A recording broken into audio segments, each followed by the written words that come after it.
So this is a video that I've wanted to do for a little while, but I really couldn't find too much information on. So if anyone has any more, let me know in the comments. That's all I can really say. I wrote this in my journal. I haven't typed it out yet, so you'll probably see me looking down. But this is actually about Walter Becker's girlfriend. You may, if you're a fan of Steely Dan, you may have heard of this topic before. So, if you're a fan of Steely Dan, you might be, of course, you would have to be familiar with Walter Becker. Come on. But if not, for some reason, or if you've never listened to Steely Dan, you just want to watch this video, um, Walter Becker was the second half to the duo that made up Steely Dan. There was Walter and Donald Fagen. There is a lot of lore with Steely Dan that goes around. There's so much and so much information and so many people that were in, the band that played on the albums. And surprisingly, I would say most of the information about the people and the people they were involved with is pretty easy to find. At least nowadays, it's quite easy to find. One subject that intrigues me, though, is of course the story of Walter's girlfriend, whose name was Karen Roberta Stanley, who was at some point Walter's girlfriend. On Wikipedia, which is how I'm not afraid to say it, I initially found out about this. It says there's just a small blip, and this is where I usually start with videos because I'm like, oh, I want to know more about that. I can't find anything else on it. I want to know more. I want to see if I can research that. There's only a small blip about her, which is actually on Walter's page, stating that she died in his apartment on January 30th, 1980. Karen was an employee of ABC, Own Hill Records, and the personal manager for the band of Steely Dan. After her death, her parents filed a wrongful death lawsuit against Walter. Only one source is cited for this on Wikipedia, which is the book Steely Dan, Reelin' in the Years. And it's pretty hard to find out more about this topic in general. But I tried my hardest to look. And there are multiple sources from websites over the years that the information is scant. And the book that is cited on Wikipedia, I mean, it's a real book, but I don't have it. I don't know what the quote or section or page is that talks about this. And I don't know if in that book it's just a little blip either. I don't know. So I tried my best to look online. And on the nationalnews.com, it states that Karen Stanley died of a drug overdose in 1978. I was kind of like, okay, so is the year wrong or what? The Guardian says that Karen died in January of 1980 following a drug overdose in Walter's apartment on the Upper West Side. The following year, Stanley's mother attempted to sue Becker for $17 million, claiming that he introduced her daughter to cocaine, morphine, heroin, and barbiturates. A judge found in Walter's favor and the case was settled. Walter is quoted as having said, "I could barely understand what was going on with her, really. If you've known anyone that's chronically depressed like that, it's hard to appreciate what's going on. You're looking straight at it and you still don't get it because you've never gone through that." The same article says that a month after Karen's death, Walter was seriously injured when a taxi drove into him in Central Park.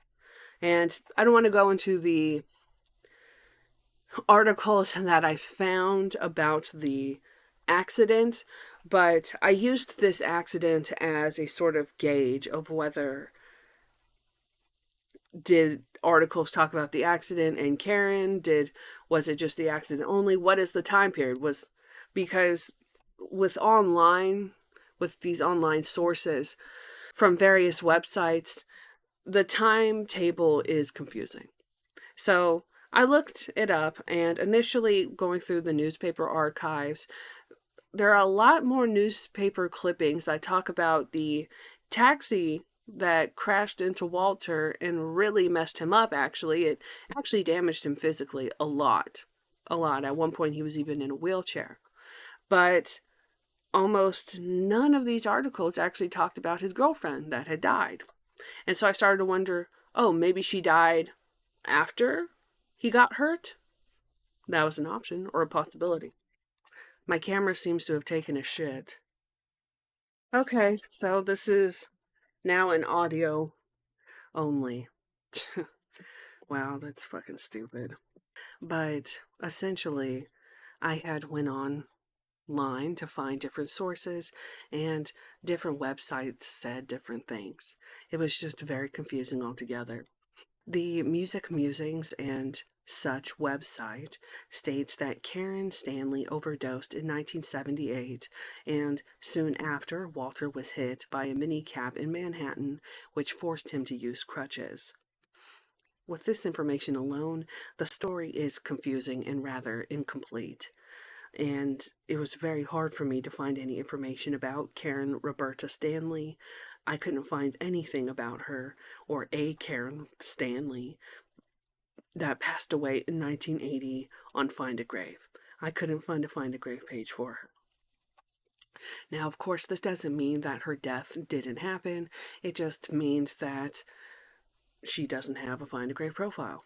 It wasn't until I found an article from the Detroit Free Press that was dated on January 27th, 1981, and it stated that Walter Becker was being sued for $17.5 million by Lillian Wyshak, who claimed that Walter introduced Karen Roberta Stanley to dangerous drugs like heroin, morphine, cocaine, and barbiturates in order to achieve control of the person, mind, and spirit of the woman.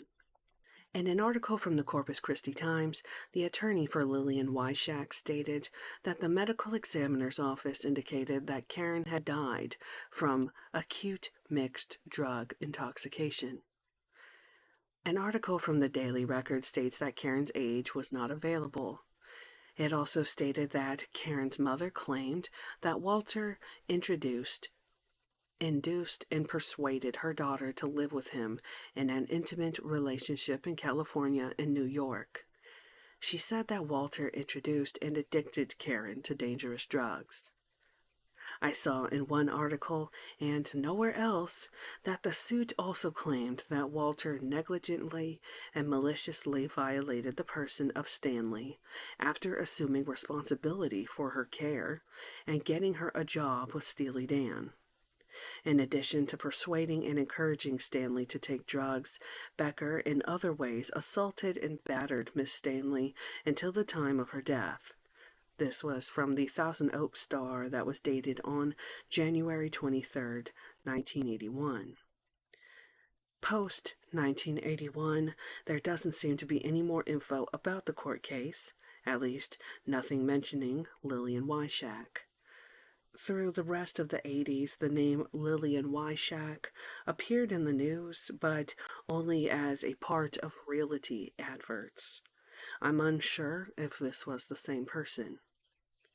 There is an article from April 7th, 1988, where a Lillian Wyshak was mentioned.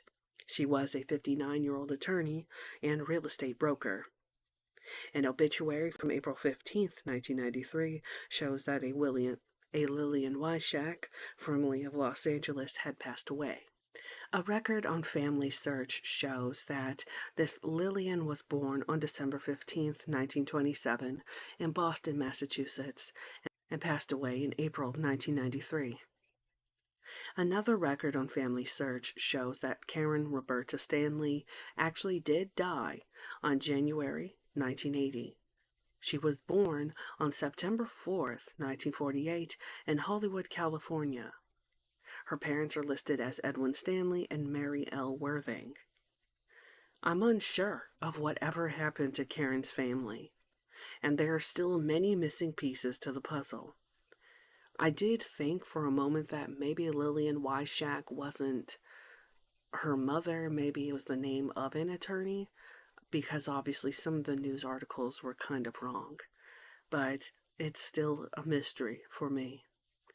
Despite my best efforts, I could not find any obituaries or burial details for Karen. I've never seen any pictures of her face. There is a divorce record from February 1977 where she divorced a man named Stephen M. Poe. Beyond that, I have no other information on her, as it just could not be found. I'm sure the 1950 census is around somewhere, probably waiting to be, analyzed by volunteers, and I'm sure she would be on a census record somewhere. I'm unsure if anyone has found a record of her, though, yet. What's strange to me is that there was the rumor that Karen was underage. I think that stems from the one article that was written and hinted that she was. I don't know why it was written that way. Ironically, Karen was actually older than Walter. I believe Walter was born in 1950, and obviously the record I found says that she was born in 1948. Now, this is not to come down on anybody, Walter or Karen or anyone.